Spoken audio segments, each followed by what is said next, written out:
তো বস কেমন আছো তোমরা সবাই? Welcome back to the channel. তো আজকের ভিডিও শুরু করার আগে ফার্স্টেই তোমাদের সবাইকে জানাই 2022-এর অনেক অনেক শুভেচ্ছা। আশা করি এই বছরটা তোমাদের সবার খুব ভালোভাবে কাটবে। তো বন্ধুরা, আমাদের রিসেন্টলি এই যে আমরা লাদাখ ট্রিপে গেছিলাম, সেই ট্রিপের মোটামুটি প্রত্যেকটা ভিডিওতেই তোমরা একটা প্রশ্ন করেছিলে যে আমার হাতে এই ইনভিজিবল ক্যামেরাটা কী। তো সেই প্রশ্নেরই উত্তর নিয়ে আজকে চলে এসেছি এই ভিডিওতে। তো এই ইনভিজিবল সেলফি স্টিকের সব ফুটেজগুলো আমি নিয়েছি আমার এই ইনস্টা 360 1R ক্যামেরা দিয়ে। তো এটা হচ্ছে একটা 360 ক্যামেরা। তো আজকের ভিডিওতে তোমাদের সাথে শেয়ার করব যে একটা অ্যাকশন ক্যামেরা মানে গোপ্রো কেনা বেটার নাকি একটা 360 ক্যামেরা, আর তার সাথে এটাও বলবো যে একটা 360 ক্যামেরার প্রোজ অ্যান্ড কনস কী। তাই চলো আজকের ভিডিও শুরু করা যাক। আর তার আগে দেখে নিই একটা cinematic montage completely shot with Insta 360।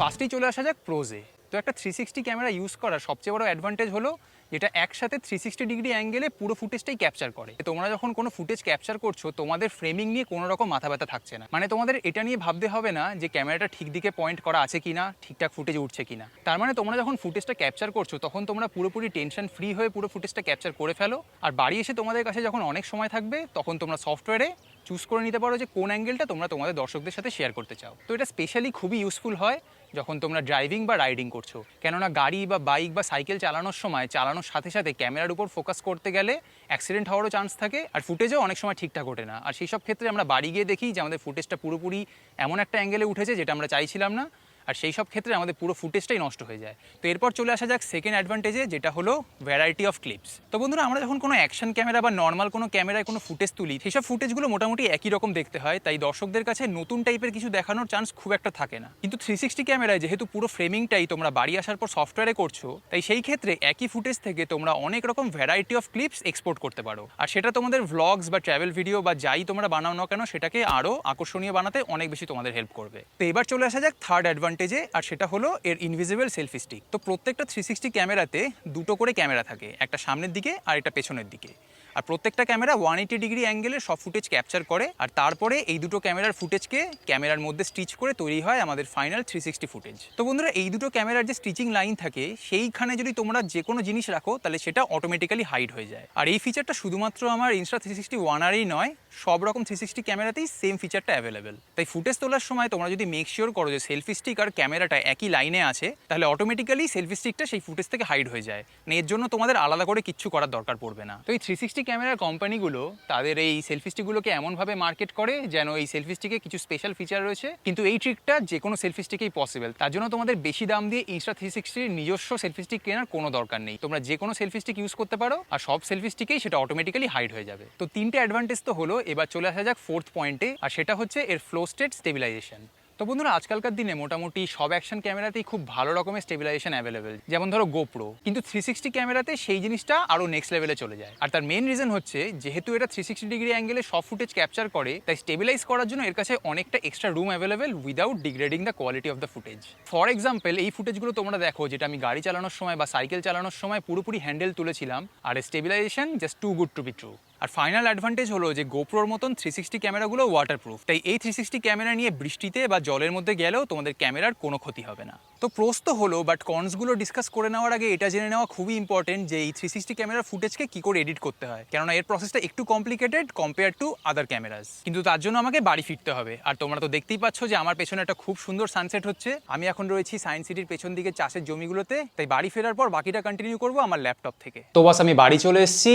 তো এবার দেখে নেওয়া যাক যে তোমরা ল্যাপটপ ইউজ করে কি করে তোমাদের ইনস্টা 360 এর ফুটেজকে এডিট করবে। তো বন্ধুরা, ইনস্টা 360 এর ফুটেজকে এডিট করার জন্য ফার্স্টেই তোমাদের ক্যামেরার এসডি কার্ড থেকে সব ফুটেজকে তোমাদের ল্যাপটপে ট্রান্সফার করতে হবে। অন্য সব ক্যামেরার যেসব ফুটেজ আমরা পাই সেগুলোকে আমরা ডাইরেক্টলি এডিট করতে পারি, যেরকম ধরো প্রিমিয়ার প্রো বা ফাইনাল কাট প্রো ইউজ করে। কিন্তু Insta360 এর ক্ষেত্রে এইসব সফটওয়্যার ইউজ করে তোমাদের ফুটেজগুলোকে এডিট করার আগে আরেকটা ইন্টারমিডিয়েট স্টেপ আমাদের করতে হবে। তো সেটার জন্য Insta360 থেকে একটা সফটওয়্যার দেওয়া হয়েছে যার নাম হচ্ছে Insta360 স্টুডিও। তো এই সফটওয়্যারটা আমাদের প্রথমে ইউজ করতে হবে আমাদের ফুটেজগুলোকে এক্সপোর্ট করার জন্য। তো ফার্স্টে সেটা করার জন্য আমরা আমাদের সব ফুটেজগুলোকে ড্র্যাগ অ্যান্ড ড্রপ করে এই সফটওয়্যারের যে কোনো জায়গাতে যদি আমরা ফেলি তাহলে এই ফুটেজগুলো অ্যাড হয়ে যাবে। তো এখানে তোমরা দেখতে পাচ্ছ যে এখানে আমাকে সব ফুটেজগুলো দেখাচ্ছে উইথ ডেট অ্যান্ড টাইম।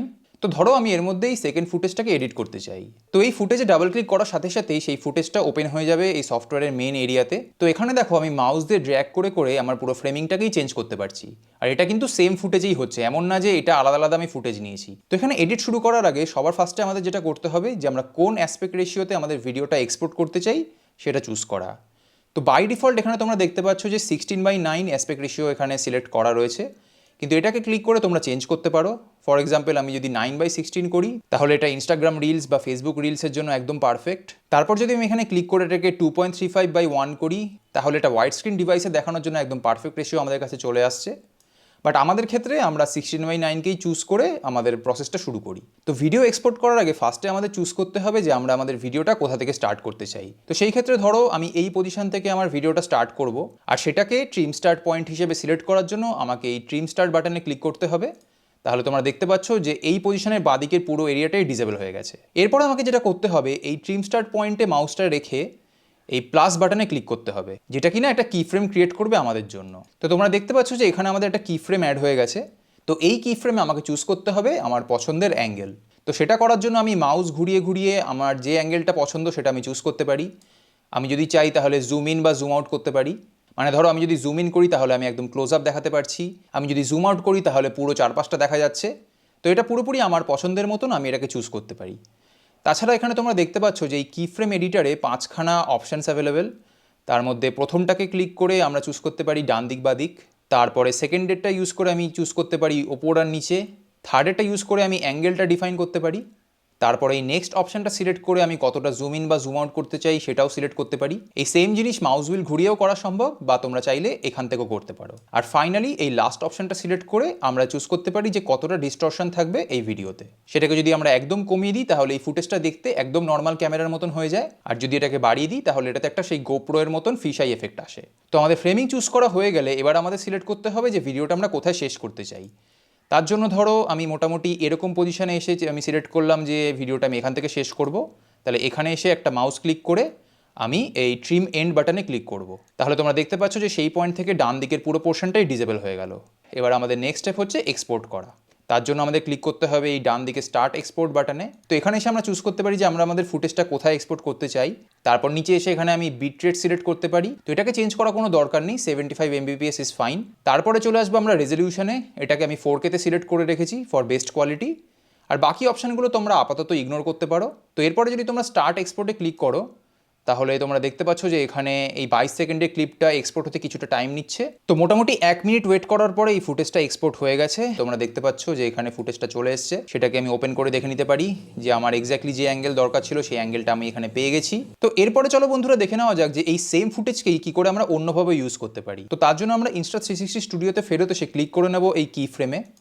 আর এই কি ফ্রেমে ক্লিক করে আমরা আমাদের অ্যাঙ্গেলটা যেমন খুশি চেঞ্জ করতে পারি। ফর এক্সাম্পল আমি যদি সামনের দিকের রাস্তাটা দেখাতে চাই তাহলে আমি পুরোপুরি ড্র্যাগ করে সামনের দিকের রাস্তাটাকে দেখাবো, অ্যান্ড দ্যাটস ইট। এবার যদি আমি এই ভিডিওটাকে এক্সপোর্ট করি তাহলে তোমরা দেখতে পাচ্ছ যে সেকেন্ড ফুটেজটাও এক্সপোর্ট হয়ে গেছে, আর সেটা কিন্তু একদম অন্য অ্যাঙ্গেলে। এখানে আরও একটা কুল ট্রিক পসিবল, আর তার জন্য আমি আবার ক্লিক করব সেই কি ফ্রেমে, আর তারপর আমি চলে আসবো এই টাইনি প্ল্যানেট অপশানে। তো টাইনি প্ল্যানেট অপশানে ক্লিক করার সাথে সাথেই এরকম একটা অদ্ভুত টাইনি প্ল্যানেট টাইপের একটা ভিউ দিয়ে দেয়। সেখানেও তোমরা মাউস দিয়ে ঘুরিয়ে ঘুরিয়ে তোমাদের পুরো ফ্রেমিংটা চুজ করতে পারো, আর যখন তোমাদের সেই ফুটেজটা পছন্দ হবে তখন তোমরা আবার এক্সপোর্ট করো, আর তারপর সেই ফুটেজটাও চলে আসবে একদম একটা অন্যরকম ইউনিক ভিউতে। তো তোমরা তো দেখতেই পারলে যে ল্যাপটপ ইউজ করে Insta360 এর ফুটেজকে এক্সপোর্ট করাটা কতটা ইজি। বাট এবার চলে আসা যাক same process but using a mobile phone. তো এটা করার জন্য আমি চলে এসেছি আমার আইফোনে। তো ফার্স্টে আমাকে যেটা করতে হবে সেটা হচ্ছে ইনস্টা 360 এর অ্যাপটা আমাকে ডাউনলোড করতে হবে। তো তার জন্য চলে যাই অ্যাপ স্টোরে গিয়ে আমি সার্চ করছি ইনস্টা 360 এর জন্য। বাই দ্য ওয়ে বন্ধুরা, এখানে আমি ল্যাপটপের মধ্যে আমার ম্যাক আর আমার আইফোন দিয়ে পুরো এডিটিং প্রসেসটা দেখাচ্ছি, বাট সেম জিনিসটা উইন্ডোজ ডেস্কটপ বা অ্যান্ড্রয়েড মোবাইল দিয়েও পসিবল, আর তার স্টেপসগুলো অলমোস্ট সিমিলার, শুধু হয়তো ইনস্টলেশনের প্রসেসটা একটু ডিফারেন্ট হবে। তো ইনস্টা 360 এর অ্যাপটা এখানে ইনস্টল হয়ে গেছে। তো প্রথমে এটাকে আমি ওপেন করে নিই। এবার আমাকে এখানে অ্যাড করতে হবে আমার 360 ক্যামেরাটাকে। তার জন্য আমি ইয়েসে ক্লিক করছি। এখানে আমাকে বলছে যে ফোনের ব্লুটুথটাকে টার্ন অন করতে। তারপর নেক্সট আমি চলে আসবো ওই নিচে অ্যাড ক্যামেরা অপশানে। তো আমি আমার 1 আওয়ারটাকে অলরেডি অন করে রেখেছি, তাই সেটাকে খুঁজে পেতে মাত্র 2-3 সেকেন্ডের বেশি তো লাগলো না। তো এবার চলে আসা যাক কানেক্ট অপশানে। এখানে বলছে যে ফার্মওয়্যার আপডেটের জন্য। তো ফার্মওয়্যার আপডেট করা কমপ্লিট হয়ে গেছে। এবার আমি নেক্সট ক্লিক করছি প্রেস টু কানেক্ট ক্যামেরাতে। এখানে আমাকে এই 360 ক্যামেরার যে একটা ওয়াইফাই নেটওয়ার্ক আছে সেটাতে কানেক্ট করার জন্য বলছে, সেটাতে আমি জয়েন করছি। আর এখানে তোমরা দেখতেই পাচ্ছ যে ক্যামেরাটা কানেক্ট হয়ে গেছে। সবার ফার্স্টে ওপরে দেখাচ্ছে যে আমার ক্যামেরাতে কত % ব্যাটারি রয়েছে, আর তার সাথে নিচে দেখাচ্ছে সব ফুটেজগুলো। তো এখানে ধরো ফর এক্সাম্পল আমি এই সেকেন্ড ফুটেজটাকে আবার এডিট করতে চাই, তার জন্য আমি সিলেক্ট করে নিচ্ছি সেকেন্ড ফুটেজটাকে। আর এখানে as usual just like my laptop তোমরা দেখতে পাচ্ছ যে পুরো ফুটেজটাই দেখা যাচ্ছে। এখানেও আমি আঙুল দিয়ে ঘুরিয়ে ঘুরিয়ে আমি কোন অ্যাঙ্গেলটা তোমাদের সাথে শেয়ার করব সেটা দেখতে পাচ্ছি। চাইলে আমি এখানে জুম আউটও করতে পারি বা জুম ইন করতে পারি। তো এই ফুটেজটাকে এডিট করার আগে একটা অপশান হচ্ছে যে তোমরা পুরো ফুটেজটা আগে তোমাদের মোবাইলে ডাউনলোড করে নাও, আর সেকেন্ড অপশান হচ্ছে ভায়া ওয়াইফাই তোমরা এডিট করো। তো আমি সবসময় প্রেফার করি ডাউনলোড করে নেওয়াটা, কেন তা না হলে মাঝে মাঝে কানেকশন কোয়ালিটির জন্য এডিটিং প্রসেসটা একটু স্লো হয়ে যায়। তো এটাকে ডাউনলোড করার জন্য আমাকে এখানে স্ক্রল করতে হবে, আর সবার লাস্টে আসবে এই ডাউনলোড অপশানটা। তো ডাউনলোড কমপ্লিট হয়ে গেছে, তাই আমি আবার ঢুকে পড়ি সেই ক্লিপটাতে। তো এখানেও সেই একইভাবে আমি ফার্স্টে চুজ করব হচ্ছে আমার অ্যাসপেক্ট রেশিও। তো যেহেতু এটা আমি মোবাইল থেকে এডিট করছি, তাই চলো এই ক্ষেত্রে আমরা 9:16 এডিট করি, যেটা কিনা রিলসের জন্য পারফেক্ট। তো তার জন্য আমাকে চেঞ্জ করার দরকার নেই কিছু, কেননা এটা অলরেডি 9:16ই সিলেক্টেড। তো এখানেও আমাকে ফার্স্টে সিলেক্ট করতে হবে হচ্ছে আমার start point and end point, আর তার জন্য আমাকে ক্লিক করতে হবে এই ট্রিম বাটনে। তো এখানে তোমরা দেখতে পাচ্ছ যে এখানে বাঁদিকে আর ডান দিকে দুটো স্লাইডার রয়েছে। তো সেইগুলোকে মুভ করে করে আমরা চুজ করতে পারি আমাদের স্টার্টিং পয়েন্ট, আর ডান দিকেরটাকে মুভ করে আমি সিলেক্ট করতে পারি আমার এন্ড পয়েন্ট। আর যখনই এটা সিলেকশন কমপ্লিট আমি ক্লিক করব এই টিক বাটনে। নেক্সট হচ্ছে আমাকে এখানে একটা কি ফ্রেম অ্যাড করতে হবে, তার জন্য আমি ক্লিক করব এই প্লাস বাটনে। আর তারপরে আমি মাউস ঘুরিয়ে ঘুরিয়ে আমার অ্যাঙ্গেলটা আমি চুজ করতে পারি জাস্ট লাইক ডেস্কটপ। তো এই ক্ষেত্রে ধরো আমি নিজের উপরই ফোকাসটা রাখছি। তো আমাদের সব কিছু ডান। এবার এই ফুটেজটাকে এক্সপোর্ট করার জন্য আমি এই এক্সপোর্ট বাটনে ক্লিক করব। সেখানে আমি চুজ করব হচ্ছে আমার রেজলিউশন। এখানে চুজ করা রয়েছে 1080x1920। তো আমার কিছু চেঞ্জ করার দরকার নেই। এবার আমি চলে আসি এক্সপোর্ট অপশানে। তো এবার যদি আমি আমার ফোনের গ্যালারিতে যাই, তাহলে এখানে সেই ফুটেজটা অলরেডি এক্সপোর্ট হয়ে গেছে। তো এবার এই ফুটেজটা তোমরা ডাইরেক্টলি শেয়ার করতে পারো যে কোনো রকম সোশ্যাল মিডিয়াতে। তো যেরকম তোমাদের দেখালাম, এইভাবে তোমরা ল্যাপটপ বা মোবাইল ফোন ইউজ করে তোমাদের ইনস্টা 360 এর ফুটেজকে এডিট করে নিতে পারো। তো এই এক্সপোর্টের ফুটেজগুলো আইদার তোমরা ডাইরেক্টলি সোশ্যাল মিডিয়াতে শেয়ার করতে পারো, আর তা না হলে তোমরা যদি এটাকে আবারও এডিট করতে চাও তাহলে অন্য সব ফুটেজের সাথে অ্যাডোব প্রিমিয়ার প্রো বা ফাইনাল কাট প্রোতেও এডিট করতে পারো।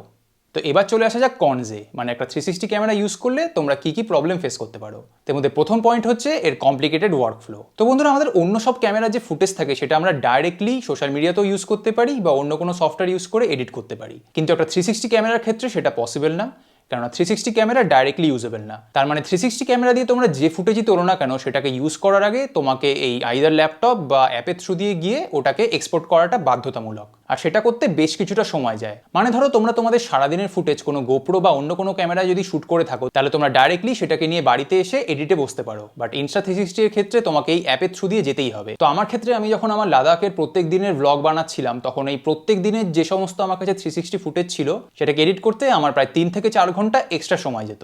তো তার মানে ভেবে দেখো, তোমাদের মধ্যে যারা ডেইলি ব্লগার্স রয়েছে তাদের জন্য এই প্রসেসটা একটু কমপ্লিকেটেড, কিন্তু তোমাদের হাতে যদি অনেক সময় থাকে আর যদি তোমরা ডেইলি ব্লগার না হও, তাহলে এই প্রবলেমটা খুব একটা বড় ইস্যু না। পার্সোনালি আমার ক্ষেত্রে, আমি যেহেতু ডেইলি ব্লগিং করি না, তাই আমার ক্ষেত্রে এই সমস্যাটা খুব একটা বড় না, বাট আমি জানি যে অনেকের ক্ষেত্রেই এটা একটা বড় প্রবলেম হয়ে উঠতে পারে, তাই তোমাদের এটা জানিয়ে রাখলাম। তাই সেই জন্য আমার এখানে সাজেশন হচ্ছে যে তোমরা কোনো 360 ক্যামেরাকে কখনোই তোমাদের মেন ক্যামেরা হিসেবে ইউজ করো না। তোমাদের মেন যে ব্লগিং সেটা সবসময় তোমরা অন্য কোনো ক্যামেরাতে করো, বাট মাঝে মাঝে কিছু ভ্যারাইটি অফ শর্টসের জন্য ইনস্টা 360টাকে অ্যাজ আ সেকেন্ডারি ক্যামেরা তোমরা ইউজ করতে পারো। তো এবার চলে আসা যাক সেকেন্ড পয়েন্টে, আর সেটা হচ্ছে স্টিচিং। তো আমি প্রোজের মধ্যে অলরেডি বলেছিলাম যে প্রত্যেকটা 360 ক্যামেরা ক্যামেরাতে দুটো করে ক্যামেরা থাকে, একটা সামনের দিকে আর একটা হচ্ছে পেছনের দিকে। আর এই দুটো ফুটেজকে স্টিচ করে তৈরি করা হয় আমাদের ফাইনাল 360 ফুটেজ। বাট এই যে স্টিচিং লাইনটা সেটা হয় এই যে পুরো স্ট্রেট লাইনটা দেখছো এই চারিদিকে গোল করে। তাই এই স্টিচিং লাইনের মধ্যে যেসব জিনিস থাকে সবকিছুকে একটু ডিস্টর্টেড লাগে। তো এই জিনিসটা তোমাদের ফুটেজ ক্যাপচার করার সময় একটু মাথায় রাখা দরকার, যাতে করে কিনা তোমাদের ফুটেজের যে সাবজেক্ট রয়েছে তাকে তোমরা আইদার এই ক্যামেরার সামনের দিকে স্ট্রেট আর না হলে এই পেছনের দিকে স্ট্রেট রাখো। কেননা সাইডের দিকে এই পুরো রিজিয়ন জুড়ে যেসব জিনিস তোমরা রাখবে সেখানে কিছু ডিস্টরশন আসাটা খুবই কমন। তো এই প্রবলেমটা মানে সব 360 ক্যামেরাতেই রয়েছে, আর এটাকে সলভ করার আপাতত কোনো উপায় নেই। তো এটাকে জাস্ট শ্যুট করার সময় আমাদের মাথায় রেখে সেইভাবে শ্যুটটা করতে হয়। এবার আসা যাক ফোর্থ পয়েন্ট, আর সেটা হচ্ছে এর ডিস্টরশন। তো আমার এই 360 ক্যামেরার ফুটেজ ইউটিউবে দেখে আমার অনেক ব্লগার বন্ধুরা আমাকে জিজ্ঞেস করেছিল যে এই 360 ক্যামেরায় কি ডিস্টরশনটা একদম মাস্ট। কিন্তু আমার মতে সেটা পুরোপুরি ডিপেন্ড করছে যে তোমরা কিভাবে এডিট করছো। কেননা এডিটিং করার সময় তোমাদের আমি দেখিয়েছিলাম যে তোমরা নিজেরাই চুজ করতে পারো যে তোমরা তোমাদের ভিডিওতে কতটা ডিস্টরশন চাও। আমি আমার ফুটেজগুলো এডিট করার সময় বেশি ডিস্টরশন চুজ করেছিলাম, কেননা তাতে আমি অনেকটা জায়গা একসাথে তোমাদেরকে দেখাতে পারছিলাম। বাট তোমরা যদি চাও তাহলে পুরোপুরি ডিস্টরশনলেস ভিডিও এক্সপোর্ট করতে পারো, আর সেই ফাইনাল ফুটেজটা অন্য কোনো ক্যামেরার মতনই দেখতে লাগবে। কেননা পুরোপুরি ফ্রেমিংটা ডিপেন্ড করছে তুমি কিভাবে এডিট করতে চাও তার উপরে। আর এবার চলে আসা যাক ফাইনাল প্রবলেমে, আর সেটা হচ্ছে এর রেজলিউশন। তো ইনস্টা 360 One R এর রেজলিউশন হলো 5.7K, যেটা হয়তো প্রথমবার শুনে তোমাদের মনে হবে যেটা খুবই বেশি, কেননা অন্যান্য প্রায় সব ক্যামেরাতেই ম্যাক্সিমাম 4K অবধি ভিডিও রেকর্ডিং সাপোর্ট করে। কিন্তু যেহেতু এটা একটা 360 ক্যামেরা তাই এখানে একটা প্রবলেম আছে। তো বন্ধুরা এখানে এই যে 5.7K রেজলিউশনটা এরা বলছে সেটা হচ্ছে পুরো 360 ডিগ্রি অ্যাঙ্গেলে সবকিছু মিলিয়ে। কিন্তু যেহেতু 360 ফুটেজের পুরোটা একসাথে সবাইকে দেখানো সম্ভব না, তাই জন্য 360 ফুটেজে রিফ্রেমিং করাটা মাস্ট। আর সেই রিফ্রেমিং এর প্রসেসে যখনই আমরা কোনো একটা পার্টিকুলার পজিশন চুজ করি একটা ভিডিওর, তখন তার ফাইনাল রেজলিউশনটা অনেকটাই কমে যায়। তাই কখনোই এর ভিডিও কোয়ালিটি অন্য কোনো ক্যামেরার মতন হয় না, তার থেকে অনেকটাই কম হয়। মানে ধরো একটা গোপ্রোর ফুটেজ যদি তোমরা 4K তে রেকর্ড করো তাহলে সবসময় সেটা 4Kই থাকবে, যদি না তোমরা অল্প জুম করতে চাও। বাট 360 ক্যামেরার ক্ষেত্রে সেটা অলমোস্ট হাফ হয়ে যাওয়াটা অলমোস্ট ইনএভিটেবল। তো প্রোজ অ্যান্ড কনস তো হলো, বাট এবার আসা যাক যে তোমরা কিনলে কোন 360 ক্যামেরাটা কিনবে, কারণ মার্কেটে বেশ কয়েকটা অপশনস অ্যাভেলেবেল। তো বন্ধুরা এই মোমেন্টে মার্কেটে মোটামুটি 3টে 360 ক্যামেরা রয়েছে যেটা খুব পপুলার। তার মধ্যে একটা হচ্ছে ইনস্টা 360 One X2, তারপরে হচ্ছে One R যেটা আমার রয়েছে, আর ফাইনালি GoPro Max। বাট আমি GoPro Maxটাকে এই ডিসকাশনের থেকে বাইরে রাখছি, কারণ অনেস্টলি আমি অলমোস্ট কাউকেই দেখিনি GoPro Maxকে ইউজ করতে। তো ফার্স্টেই চলে আসা যাক One X2 তে। তো One X2 হচ্ছে লেটেস্ট 360 ক্যামেরা ফ্রম ইনস্টা 360। আর এই ক্যামেরার সবচেয়ে বড় বেনিফিট হচ্ছে এর থিকনেসটা সবচেয়ে কম। আর 360 ক্যামেরার ক্ষেত্রে থিকনেস কম হওয়াটা বেটার, কেননা থিকনেসটা কম হলে স্টিচিং লাইনের ডিস্টরশনটা সবচেয়ে কম থাকে। সেকেন্ডলি এর পিকচার কোয়ালিটি One R এর থেকে স্লাইটলি বেটার। মানে আমার কাছে তো One X2 নেই, বাট আমি বেশ কিছু রিভিউজ দেখেছি, তাই রেজলিউশন সেম হলেও One X2 এর প্রসেসিং একটু বেটার, সেই জন্য ফুটেজটাকে আরেকটু বেশি শার্প লাগে। প্লাস এটাতে ইন্টারচেঞ্জেবল ব্যাটারিও রয়েছে, বাট সেই ফিচারটা আমার One R এও প্রেজেন্ট। আর এই One X2 এর দাম কারেন্টলি মার্কেটে 40,000 থেকে 42,000-এর মাঝামাঝি। তো এবার চলে আসা যাক আমাদের সেকেন্ড অপশন আর আমার ফেভারিট 360 ক্যামেরা, সেটা হচ্ছে আমার এই ইনস্টা 360 One R। তো One R এর সবচেয়ে বড় বেনিফিট হলো এটা একটা মডিউলার সিস্টেম। তো এই ক্যামেরায় 3টে মডিউল রয়েছে, তার মধ্যে সবার নিচে রয়েছে বেস মডিউল, ডান দিকে রয়েছে এর ক্যামেরা মডিউল, আর বাঁ দিকে হচ্ছে এর মেন স্ক্রিন, এসডি কার্ড আর বডি মডিউল। আর এই তিনটাকে খুব ইজিলি সেপারেট করে নেওয়া পসিবল। তার জন্য আমি যদি এই স্লাইডারটাকে ডান দিকে প্রেস করি তাহলে বেস মডিউলটা ফার্স্টেই আলাদা হয়ে যায়, আর তারপরে বাকি দুটো মডিউলকেও হালকা প্রেস করে আলাদা করে নেওয়া সম্ভব। তার মানে যেহেতু এটা একটা মডিউলার সিস্টেম, তাই এর মধ্যে যদি কোনো একটা পার্ট খারাপ হয়ে যায় তাহলে আমি জাস্ট সেই পার্টটাকে রিপ্লেস করে নিতে পারবো, rather than replacing the whole camera. আর এই ক্ষেত্রে One R এর যেটা সবচেয়ে বড় সুবিধা সেটা হচ্ছে এই ক্যামেরা মডিউলটা রিপ্লেসেবল। তো ইনস্টা 360 থেকে এই One R এর জন্য মোট 3টে ক্যামেরা মডিউল দেওয়া হয়েছে। একটা হচ্ছে 360 মডিউল, সেকেন্ডলি হচ্ছে নর্মাল অ্যাকশন ক্যামেরা মডিউল, আর ফাইনালি হচ্ছে 1-inch সেন্সারওয়ালা একটা মডিউল। তো আমার কাছে যেহেতু অলরেডি একটা অ্যাকশন ক্যামেরা মানে GoPro ছিল, তাই আমি শুধু 360 মডটাই কিনেছিলাম, আর সেটাতে আমার দাম পড়েছিল 35,000 টাকা। আর তোমরা চাইলে ডুয়াল এডিশনটাও কিনতে পারো, যেখানে 360 মডিউলের সাথে 4K মডটাও দেওয়া হবে, আর সেটার দাম পড়বে অ্যারাউন্ড 40,000। আর সেই 4K মডটা ইউজ করে তোমরা তোমাদের 360 ক্যামেরাকে একটা নর্মাল অ্যাকশন ক্যামেরা মানে GoProর মতনও ইউজ করতে পারো। আর যখন তোমাদের 360 ফুটেজ নেওয়ার ইচ্ছা হবে তখন তোমরা জাস্ট এই দুটো মডিউলকে সুইচ করে নাও, তার মানে একই ক্যামেরা থেকে তোমরা 360 ফুটেজ আর অ্যাকশন ক্যামেরা ফুটেজ দুটোই পাচ্ছ। আর ফাইনালি যদি তোমাদের বাজেট একটু বেশি হয় তাহলে তোমরা কিনতে পারো এর 1-inch মডিউলটাকে। তার দাম একটু বেশি হবে, প্রায় 60,000 টাকার কাছাকাছি। আর সেই ক্ষেত্রে 360 মডিউলের সাথে তোমরা পেয়ে যাবে একটা 1-inch সেন্সারওয়ালা মডিউল। যে কোনো ক্যামেরার ক্ষেত্রে সবচেয়ে ইম্পর্টেন্ট হলো এর সেন্সার সাইজ, আর সেই জন্যই আমাদের বড় মিররলেস বা ডিএসএলআর ক্যামেরার ফুটেজের কোয়ালিটি এত বেটার হয়। তাই যেহেতু এই 1-inch মডিউলের সেন্সার সাইজটা অন্য সব অ্যাকশন ক্যামেরা থেকে অনেকটাই বড়, তাই এর ফুটেজের quality is on another level. But again এর দামটা অনেকটাই বেশি, আর আমার কাছে যেহেতু অলরেডি একটা মিররলেস ক্যামেরা রয়েছে তাই সেহেতু আমি শুধুমাত্র 360 মডটা কেনাটাই চুজ করেছিলাম। তাই বন্ধুরা আমি যদি সবকিছু মিলিয়ে সামারাইজ করতে চাই তাহলে আমার কাছে বেস্ট অপশন হলো ইনস্টা 360 এর ডুয়াল এডিশনটা কিনে ফেলা, কারণ এটার দাম প্রায় 38,000 টাকার কাছাকাছি, যেটা কিনা 360 মডের থেকে জাস্ট 3,000 টাকা বেশি। বাট এটাতে তোমরা একটা 360 ক্যামেরা আর একটা অ্যাকশন ক্যামেরা একসাথে পাচ্ছ। তো বাস এই ছিল আজকের ভিডিও। হোপফুলি এইসব ইনফরমেশন তোমাদের কাছে খুব হেল্পফুল হবে। আর আশা করি যে 360 ক্যামেরা নিয়ে তোমাদের যত প্রশ্ন ছিল সব প্রশ্নের আমি উত্তর দিতে পেরেছি। বাট যদি কোনো ইনফরমেশন মিস করে যাই তাহলে কমেন্ট সেকশনে জানাতে ভুলো না, আমি তার উত্তর দিয়ে দেবো খুবই শিগগির। তাই আবার দেখা হবে পরের ভিডিওতে, ভালো থেকো।